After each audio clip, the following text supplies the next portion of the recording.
आसमान में बादल छाए होने के कारण उस समय काफी अंधेरा था। हालांकि घड़ी में अभी 4:30 ही बजे थे, लेकिन इसके बावजूद लग रहा था जैसे शाम के 7 बज रहे हों। लेकिन सलील पर इसका कोई प्रभाव नहीं पड़ा। वह अपने हाथ में गुलेल लिए सावधानी पूर्वक आगे की ओर बढ़ रहा था।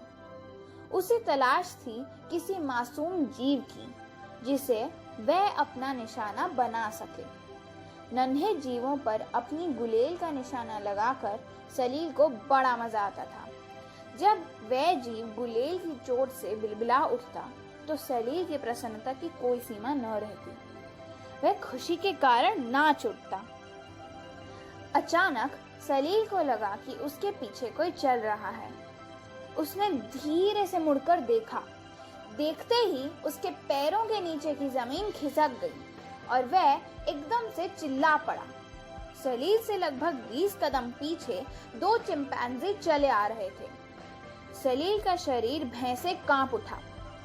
उसने चाहा कि वह वहां से भागे, लेकिन पैरों ने भी उसका साथ छोड़ दिया था। देखते ही देखते दोनों चिंपैंजी उसके पास आ गए।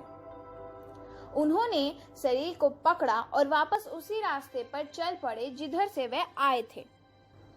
कुछ ही पलों में सलील ने अपने आप को एक बड़े से चबूतरे के सामने पाया। चबूतरे पर जंगल का राजा सिंह विराजमान था और उसके सामने जंगल के तमाम जानवर लाइन से बैठे हुए थे। सलील को जमीन पर पटकते हुए एक चिंपैंजी ने राजा को संबोधित कर कहा, स्वामी, यही है वह दुष्ट बालक जो जीवों को अपनी गुलेल से सताता है। शेर ने सलील को घूर कर देखा। क्यों मानव पुत्र, तुम ऐसा क्यों करते हो? सलील ने बोलना चाहा, लेकिन उसकी जबान से कोई शब्द न फूटा। वह मन ही मन बड़बड़ाने लगा, क्योंकि मैं जानवरों से श्रेष्ठ हूँ। देखा आपने स्वामी, इस बार बोलने वाला चीता था। कितना घमंड है इसे अपने मनुष्य होने का। आप कहें तो मैं अभी इसका सारा घमंड निकाल दूं। कहते हुए चीता अपने दाहिने पंजे से जमीन खरोचने लगा। सलील हैरान कि भला इन लोगों को मेरे मन की बात कैसे पता चल गई, लेकिन चीते की बात सुनकर वह भी कहाँ चुप रहने वाला था। वह पूरी ताकत लगाकर बोल ही पड़ा, हाँ, मनुष्य तुम सब जीवों से श्रेष्ठ है, महान है, और ये प्रकृति का नियम है कि बड़े लोग हमेशा छोटों को अपनी मर्जी से चलाते हैं।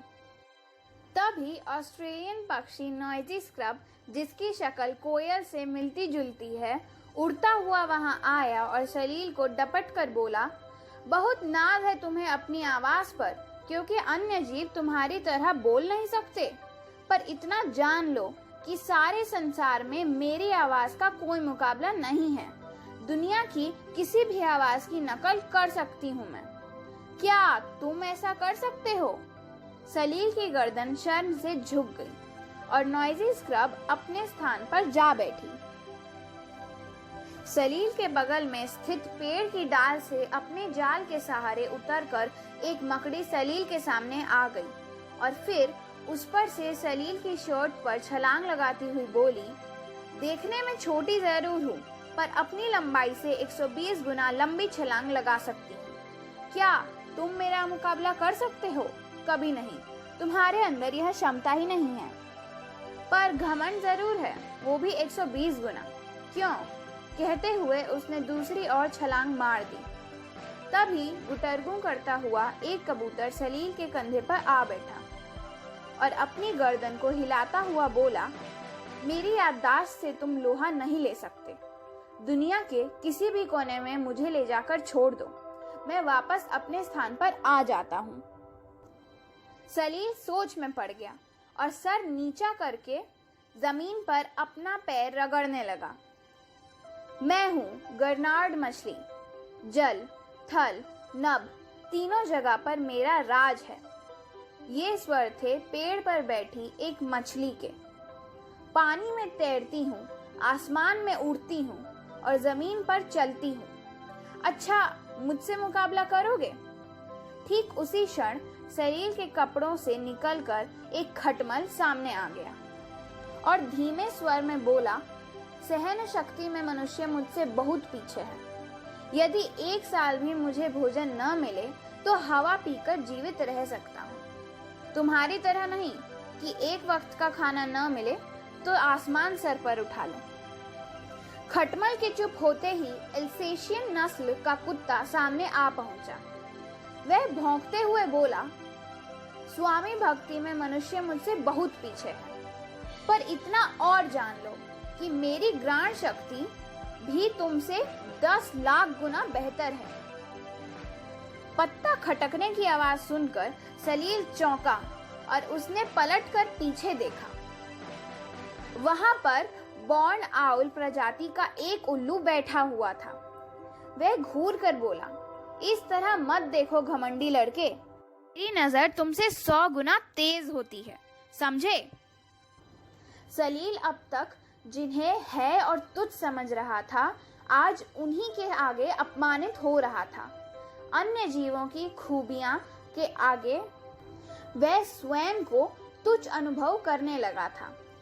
इससे पहले कि वह कुछ कहता या करता, दौड़ता हुआ एक गिरगिट वहां आ पहुंचा और अपनी गर्दन उठाते हुए बोला, रंग बदलने की मेरी विशेषता तो तुमने पढ़ी होगी, पर इतना और जान लो कि मैं अपनी आंखों से एक ही समय में अलग अलग दिशाओं में एक साथ देख सकता हूँ, मगर तुम ऐसा नहीं कर सकते, कभी नहीं कर सकते। दोनों चिंपैंजियों के बीच खड़ा सलील चुपचाप सब कुछ सुनता रहा। भला वह जवाब देता भी तो क्या? उसमें कोई ऐसी खूबी थी भी तो नहीं जिसे वह बयान करता। वह तो सिर्फ दूसरों को सताने में ही अभी तक आगे रहा है। तभी चीते की आवाज सुनकर सलील चौंका। वह कह रहा था, खबरदार, भागने की कोशिश मत करना, क्योंकि 112 किलोमीटर प्रति घंटे की रफ्तार है मेरी, और तुम मुझसे पार पाने के बारे में सपने में भी न सोच सकोगे, क्योंकि तुम्हारी यह औकात ही नहीं है। क्यों नहीं है औकात? चीते की बात सुनकर सलील अपना आपा खो बैठा और जोर से बोला, मैं तुम सबसे श्रेष्ठ हूँ, क्योंकि मेरे पास अकल है और वह तुम में से किसी के भी पास नहीं है। सलील की बात सुनकर सामने के पेड़ की डाल से लटक रहा चमगादड़ बड़बड़ाया, बड़ा घमंड है तुझे अपनी अकल पर, नकलची मनुष्य। तूने हमेशा हम जीवों की विशेषताओं की नकल करने की कोशिश की है। जब तुम्हें मालूम हुआ कि मैं एक विशेष प्रकार की अल्ट्रासाउंड तरंगे छोड़ता हूँ, जो सामने पड़ने वाली किसी भी चीज से टकराकर वापस मेरे पास लौट आती है, जिससे मुझे दिशा का ज्ञान होता है, तो मेरी इस विशेषता का चुरा कर तुमने रडार बना लिया और अपने आप को बड़ा बुद्धिमान कहते लगे। वो तेज है अकल तुम्हारी। इस बार मकड़ी गुर्राई।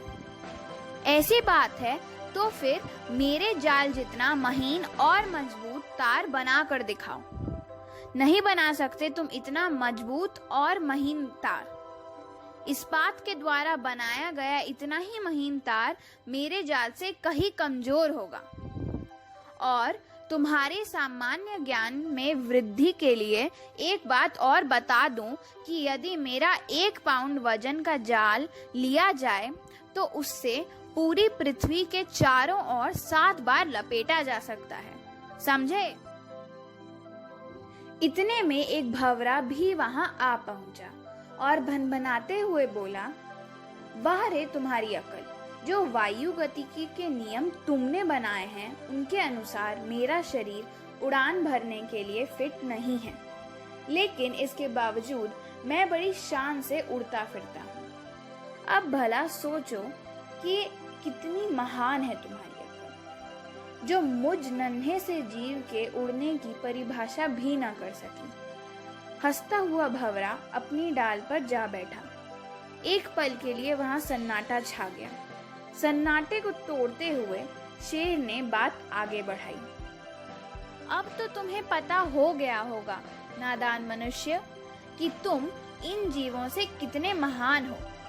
अब जरा तुम अपनी घमंड की चिमनी से उतरने की कोशिश करो और हमेशा इस बात का ध्यान रखो कि सभी जीवों में कुछ न कुछ मौलिक विशेषताएं पाई जाती है। सभी जीव आपस में बराबर होते हैं, न कोई किसी से छोटा होता है न कोई किसी से बड़ा। समझ में आई बात? लेकिन इसके बाद भी यदि तुम्हारा स्वभाव नहीं बदला और तुम जीव जंतुओं को सताते रहे तो तुम्हें इसकी कठोर सजा मिलेगी। कहते हुए हाथी ने सलील को अपनी सूंड में लपेटा और जोर से ऊपर की ओर उछाल दिया। सलील ने डर कर अपनी आंखें बंद कर दी, लेकिन जब उसने दोबारा आंखें खोली तो न तो वह जंगल था और न ही वह जानवर। वह अपने बिस्तर पर लेटा हुआ था। इसका मतलब है कि मैं सपना देख रहा था, सलील मन ही मन बड़बड़ाया। उसने अपनी पलकों को बंद कर लिया और करवट बदल ली। हाथी की कही हुई बातें उसके कानों में गूंज रही।